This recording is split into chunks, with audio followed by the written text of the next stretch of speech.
my distinct pleasure and honor to introduce to you the 110th President of the Harris County Medical Society, who will make his remarks to you, Dr. Guru Reddy. Congratulations.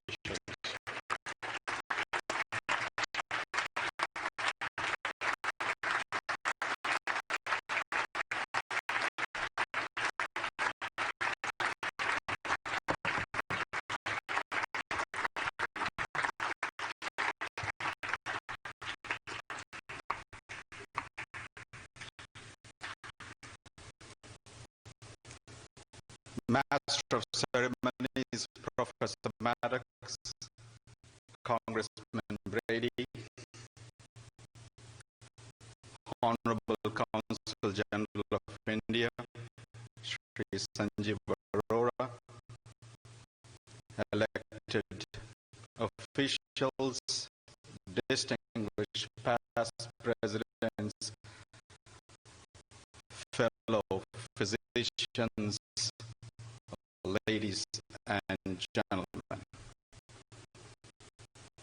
It is my great honor and privilege this evening to be installed as the 110th President of the Harris County Medical Society that leads the nation in the strength of its membership, that leads the nation in its pioneering work on medical legislative affairs, and that leads the nation in its excellence in engagement on socio-economic issues for its members year on year. It's indeed a crowning moment and an extraordinary feeling to celebrate the confidence given by you all to lead this society this year.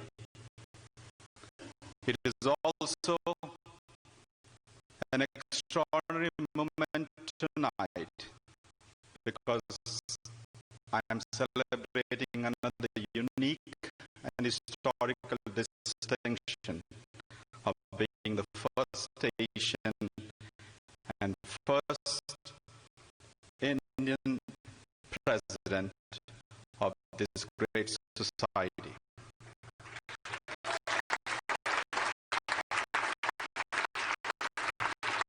Thank you.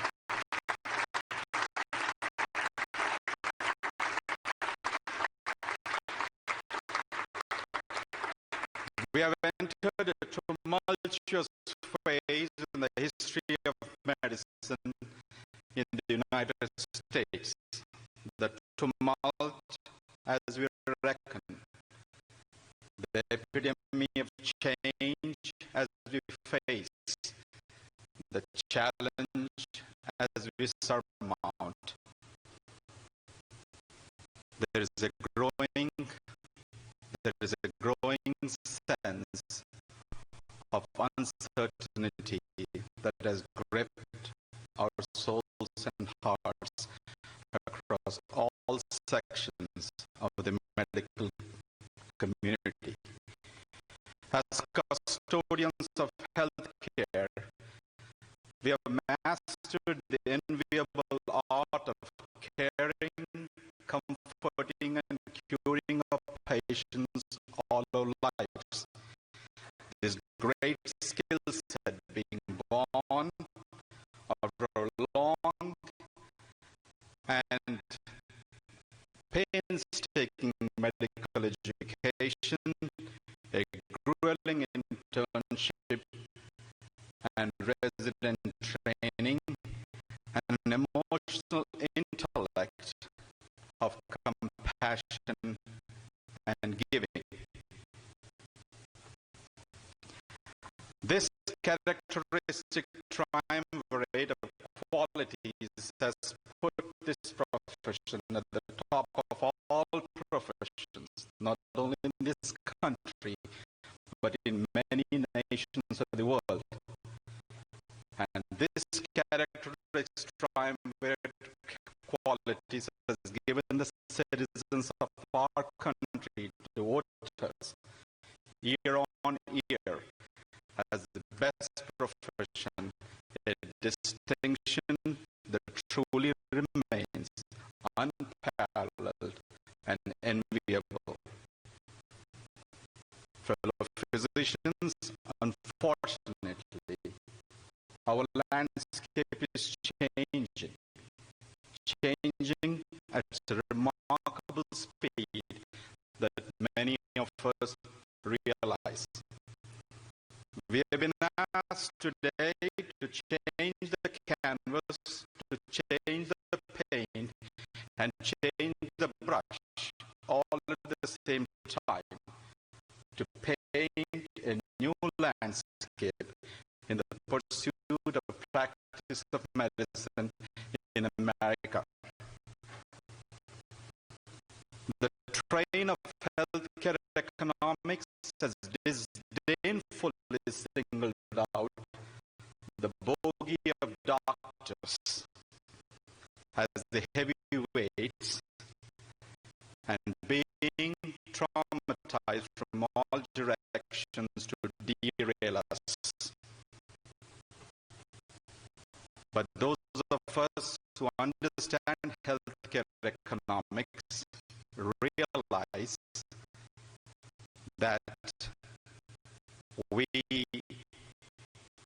only consume a small amount of the national health check. Then why this disdain? Why this constant friction? Why this constant wall that is erected between us and the patients continually in this country? The answer, perhaps, we'll never find. But we cannot remain on the sidelines and be silent. Neither we can bury our heads in the shifting sands of time like an ostrich. We need to act. Here comes the healthcare reform from the powers to be in Washington. A compendium of several thousands of pages, a tome that was beyond the capability of being deciphered by the best of the talent in this country, except for Dan Finch from the Texas Medical Association. Essentially, this tome summarizes, asking us and appealing to us, reduce the cost of care, improve the quality of care, and give an opportunity to every citizen to have health care. That perhaps is the summary of this entire publication. However, as we debate the opaqueness and clarity of the content of this reform, as we debate the methods of delivery of health care for the future, as we debate the empowerment of the stakeholders of healthcare delivery, the hospital versus the physicians versus the insurance industry, and as we debate the parity of dollars and cents for the stakeholders, and finally, as we debate who will be the providers for patient care, primary care versus specialty, small groups versus large groups, the 501As versus ACOs, and hospitalists versus others. Let us seek direction in the winds of change and not fall by the wayside. As it said, the strong and the worthy always seek a direction, even in the worst winds of change in history. As our leaders of TMA have said aptly of the healthcare reform, let us keep what is not broken and fix what is. And that was very clearly highlighted this evening by our keynote speaker, Congressman Reddy. My objectives this year are to involve our membership in a collaborative pursuit to understand health reform changes, facilitate necessary implementation, and prepare for the mandatory and statutory requirements for all of us. On this note, I passionately appeal to all stakeholders in our county to meaningfully deliberate the issues and not sacrifice anyone, particularly the doctors, at the altar of a personal agenda and exploit under the disguise of healthcare reform. As the largest medical center in the world, and as the largest county medical society in the world, and as a county and a city that is distinguished in several institutional departments across the world, with several firsts to our credit, both in the past and present, we can once again do pioneering work and come out with an example and prove it to the nation, to the other countries, how we can emulate the future practice of medicine. Therefore, my objectives this year are threefold. I ask to build a collaborative framework of practice model for physicians in Harris County. And to achieve that, I emphasize the following tactics. Number one, I ask for collaborative framework of practice of medicine, providing high-quality health care at a lower cost, a feat that is not only achievable, but will become an expectation with moving times. To work with the framework of ethical rules of engagement with the physicians. Number four, develop ethical and sensitive rules of engagement for the potential evolution of ACOs, the accountable care organizations that are coming up the pike, and avoid demonizing tactics in disrupting the physician community. I therefore ask of you, ladies and gentlemen, is it difficult to engender gender, a collaborative framework of practice of medicine in this county? To me, the answer is no. Is it necessary to emulate only the Mayo Clinic model or the Geisinger model in this county for the future practice of medicine? To me, the answer is no.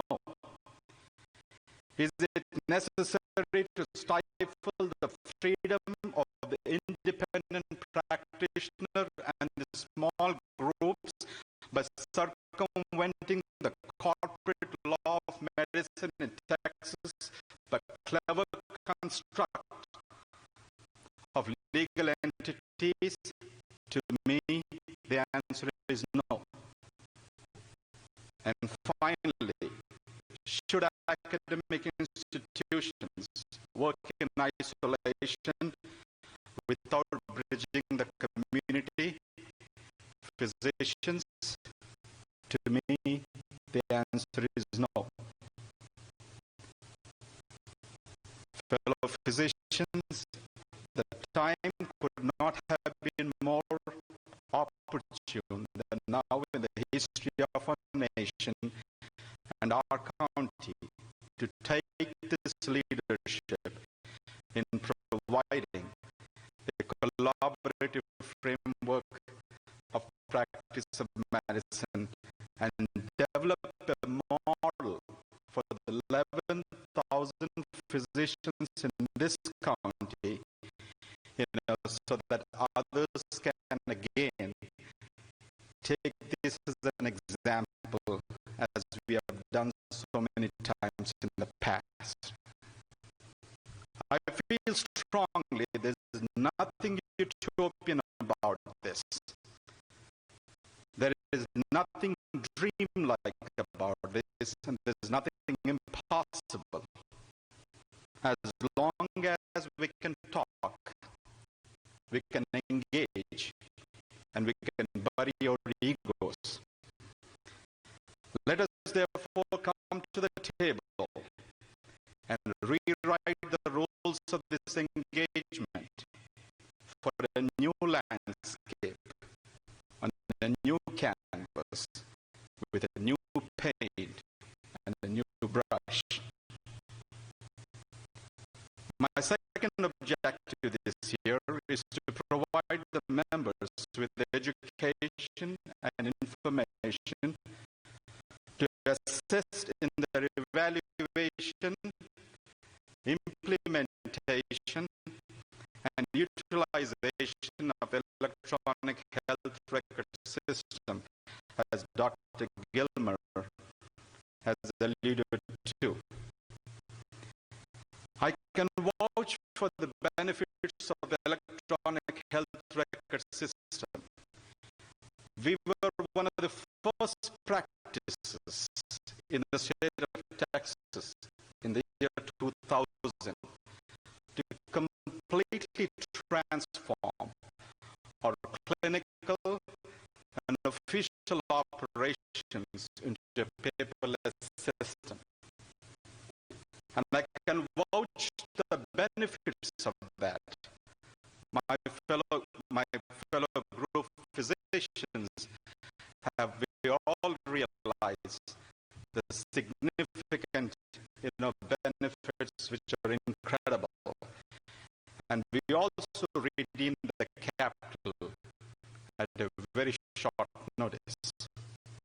So there's no excuse for those of you who are sitting on the bench, who are sitting on the fence at this point in time, who are hesitant, who are fearful to implement an electronic health record system, particularly at a time when the federal incentives, and particularly at a time when this great medical society, their staff has been incessantly working for the past 6 months and has provided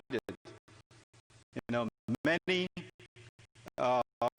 suggestions options for those physicians who have not yet implemented the EHR.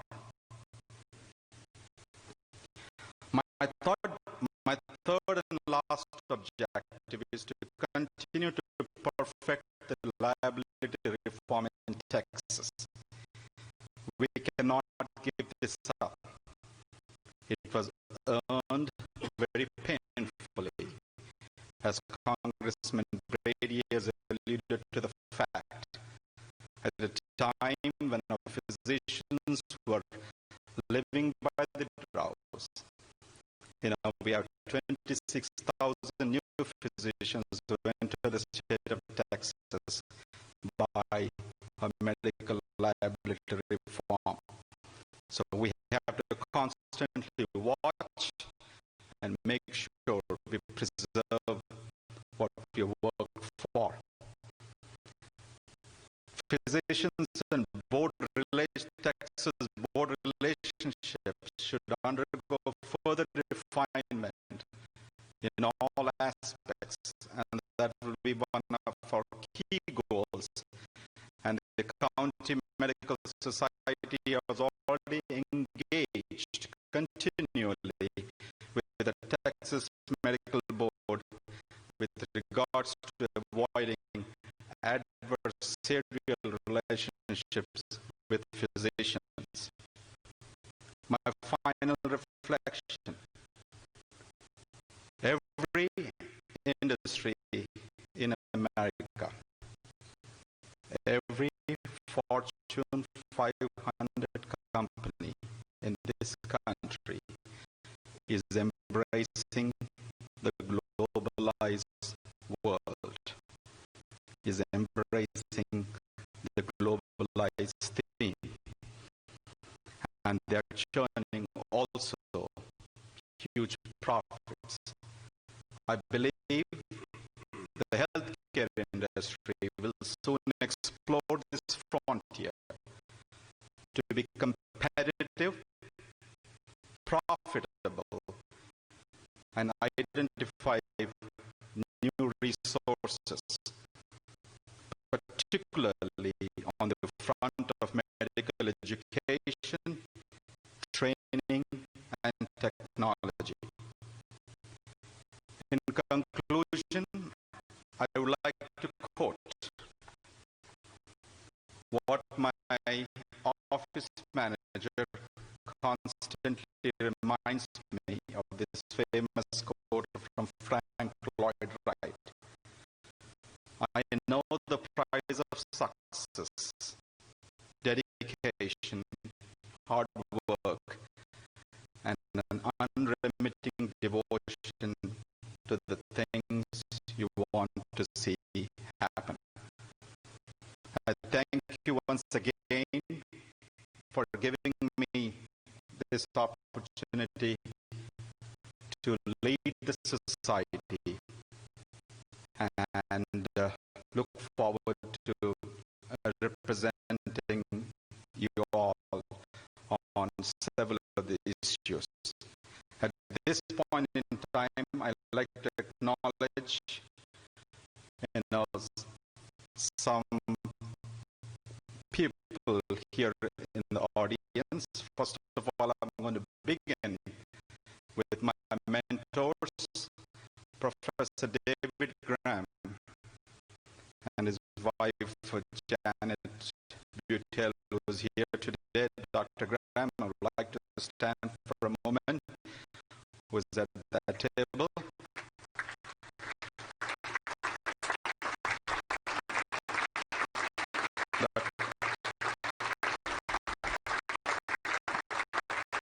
Dr. Graham is the immediate past chair of the Department of Gastroenterology at the Baylor College of Medicine, and he is a person who was instrumental in laying the foundation for me to be a good physician in the specialty of GI and hepatology. I'd like to recognize Dr. John Stroline, Professor Stroline, who is the Deputy Head of the MD Anderson Hospital.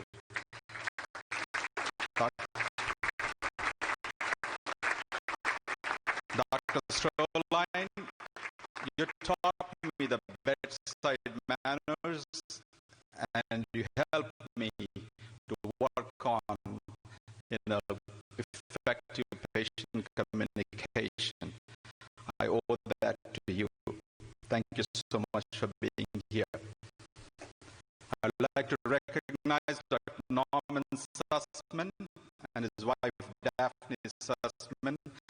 Norman trained me in hepatology and in transplant medicine, who is here this evening.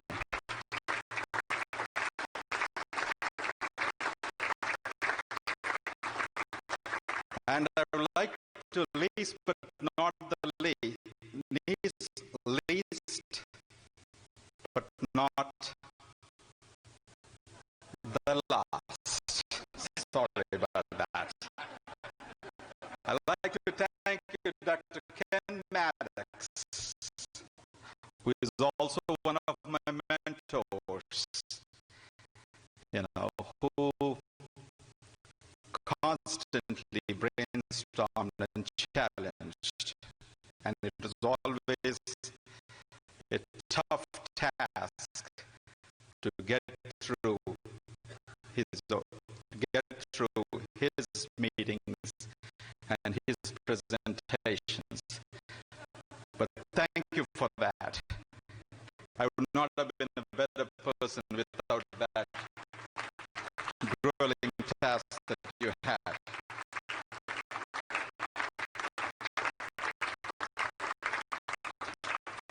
I'd like to thank all my special friends who are here this evening to give me this great support and extending the friendship all these years.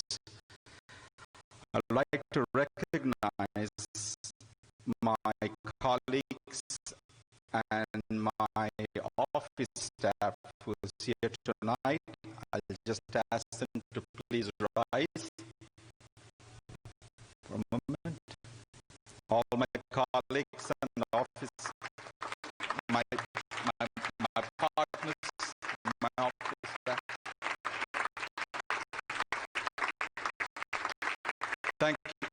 Thank you all very much for keeping me straight and constantly juggling my schedule and helping me out.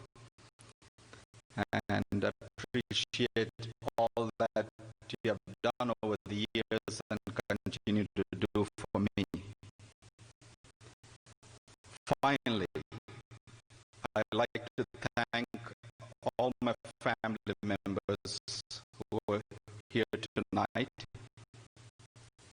My two sons, Reddy and Reddy. Rishi is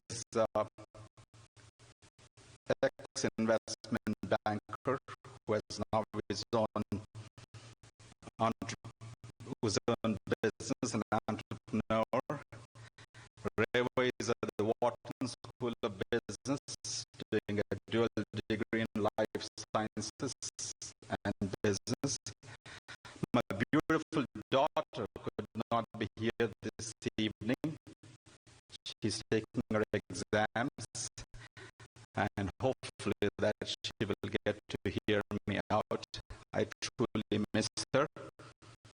I thank my parents who could not be here, my mother-in-law who could not be here.